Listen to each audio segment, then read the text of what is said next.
12. In the Master's Name.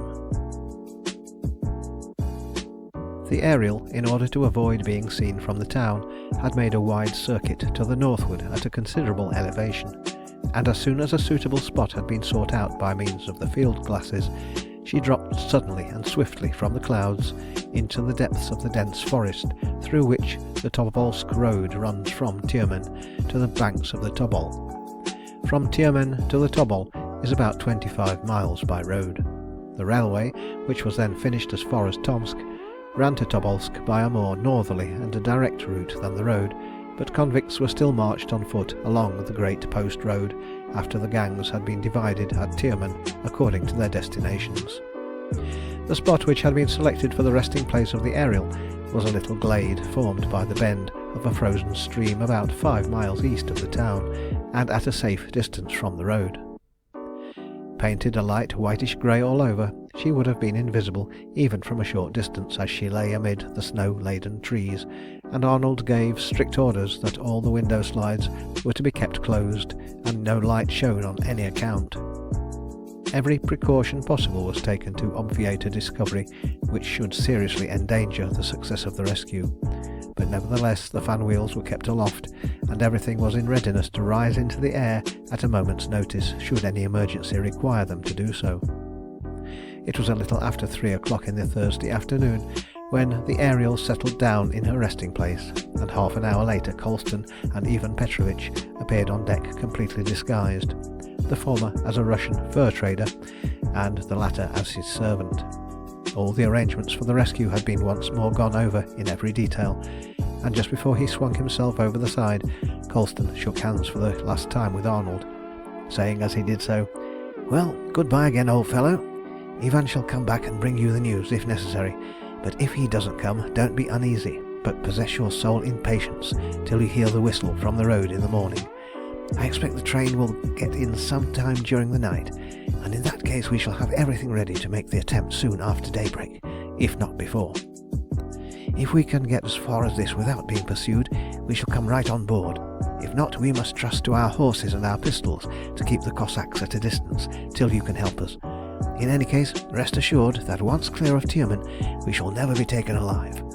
Those are the Master's orders, and I will shoot Natasha myself before she goes back to captivity." "Yes, do so," replied Arnold.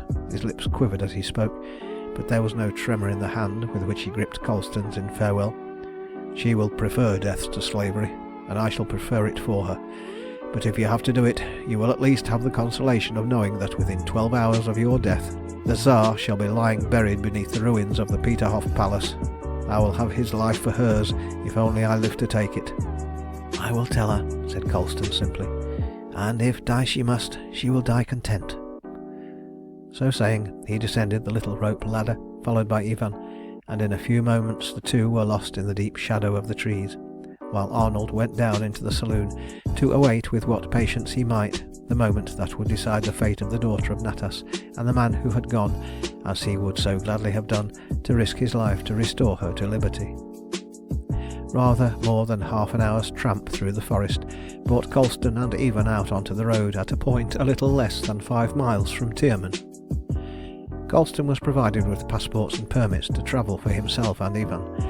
These, of course, were forged on genuine forms, which the terrorists had no difficulty obtaining through their agents in high places, who were as implicitly trusted as the Princess Ornovsky had been but a few months before. So skillfully were they executed, however, that it would have been a very keen official eye that had discovered anything wrong with them. They described him as Stepan Bakuinin, fur merchant of Nizhny Novgorod, travelling in pursuit of his business with his servant Peter Petrovitch, also of Nizhny Novgorod. Instead of going straight into the town by the main road, they made a considerable detour and entered it by a lane that led them through a collection of miserable huts occupied by the poorest class of Siberian mujiks, half peasants, half townsfolk, who cultivate their patches of ground during the brief spring and summer, and struggle through the long dreary winter as best they can on their scanty savings and what work they can get to do from the government or their richer neighbours. Colston had never been in Tyumen before, but Ivan had. For 10 years before he had voluntarily accompanied his father, who who had been condemned to 5 years forced labour on the new railway works from Tiumen to Tobolsk for giving a political fugitive shelter in his house. He had died of hard labour and hard usage, and that was one reason why Ivan was a member of the outer circle of the terrorists. He led his master through the squalid suburb to the business part of the town, which had considerably developed since the through line to Tobolsk and Tomsk had been constructed, and at length they stopped before a comfortable-looking house in the street that ends at the railway station. They knocked, gave their names, and were at once admitted.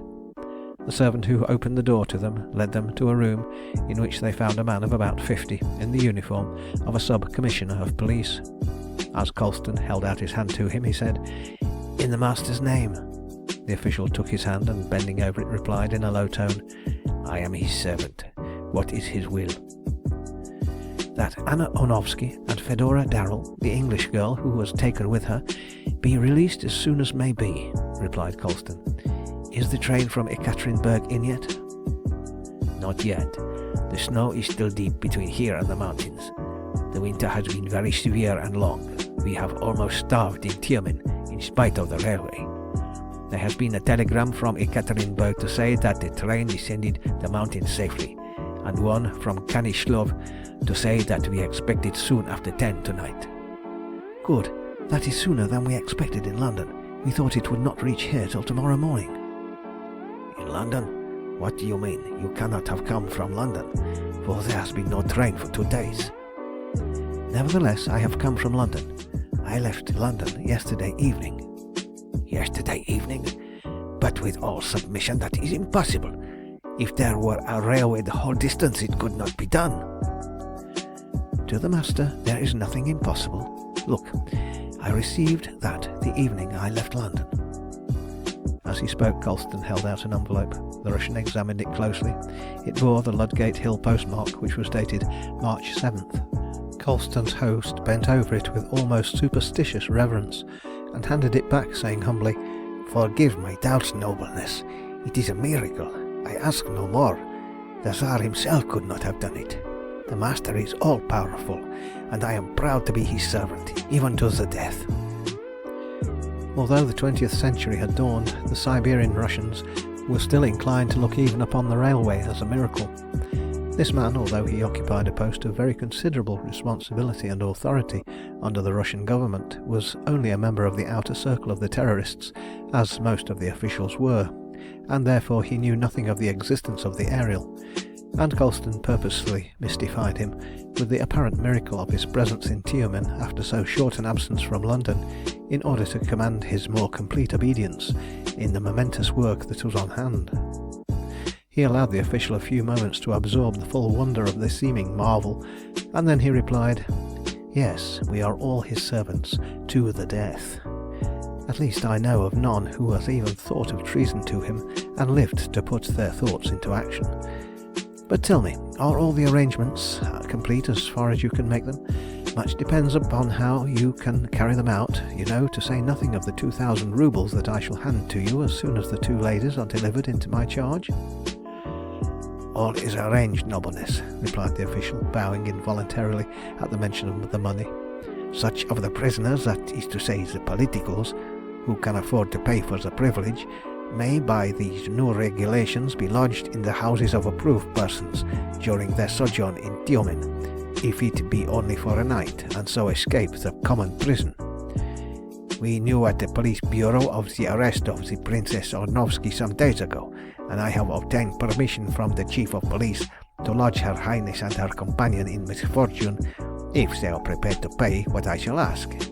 It has come to be looked upon as a sort of perquisite of diligent officials, and as I have been very diligent here, I had no difficulty in getting the permission, which I shall have to pay for in due course."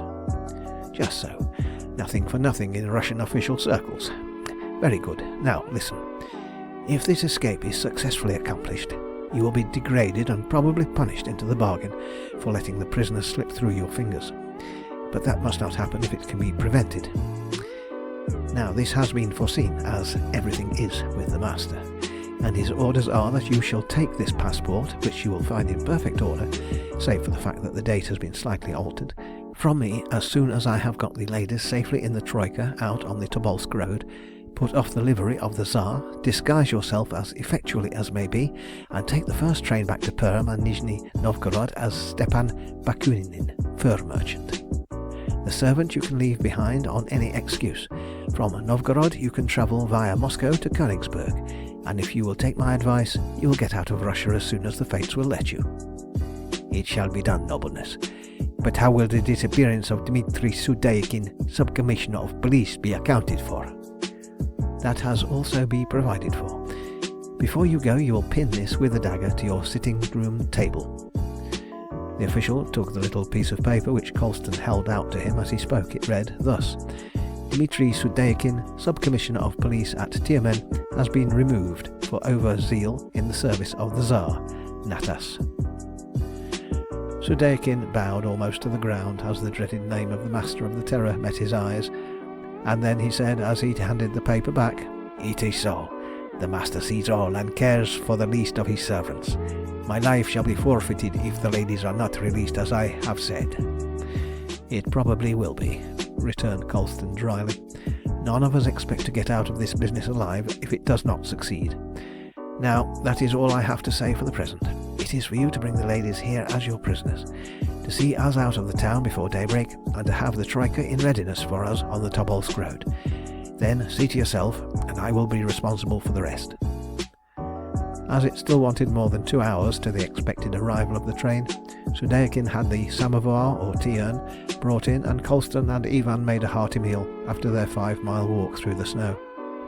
Then they and their host lit their pipes and smoked and chatted, until a distant whistle warned Sudeikin that the train was at last approaching the station, and that it was time for him to be on duty to receive his convict lodgers. End of chapter 12.